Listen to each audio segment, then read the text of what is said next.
સુરતના DCP zone 6 વિસ્તારમાં 4 police સ્ટેશનમાં પકડાયેલા વિદેશી દારૂના મુદ્દામાલનો નાશ કરવામાં આવ્યો। સુરતના ડિંડોલી વિસ્તારમાં 4 પોલીસ સ્ટેશનના મુદ્દામાલનો સંપૂર્ણપણે બુલડોઝર ફેરવી નાશ કરવામાં આવ્યો। સુરતના ડીસીપી ઝોન 6 માં આવતા સચિન જીઆઈડીસી ભેસ્તાન અને ડિંડોલી વિસ્તારમાં જુદા જુદા પ્રોહિબિશનના ગુનામાં પકડાયેલો વિદેશી દારૂનો નાશ કરવામાં આવ્યો। 1,01,0652 રૂપિયાથી વધારેના વિદેશી દારૂનો મુદ્દામાલનો નાશ કરવામાં આવ્યો।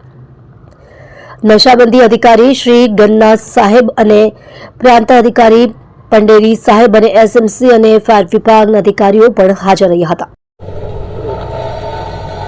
આજ રોજ સુરત શહેર પોલીસ તરફથી ડિંડોલી પોલીસ સ્ટેશન વિસ્તારમાં ઝોન 6 ઝોનનો વિદેશી દારૂ IMFLનો નાશ કરવામાં આવી રહ્યો છે। ટોટલ 4 પોલીસ સ્ટેશનનો નાશ કરવામાં આવી રહ્યો છે। સચિન જીઆઈડીસી ડિંડોલી અને ભેસ્તાન ટોટલ વિદેશી દારૂની કિંમત 1,01,0652 રૂપિયા છે। અત્યારે મારી સાથે નશાબંધી અધિક્ષક શ્રી ગન્ના સાહેબ તથા પ્રાંત અધિકારી ભંડેરી સાહેબ, SMC અને ફાયર વિભાગના અધિકારીઓ પણ હાજર છે।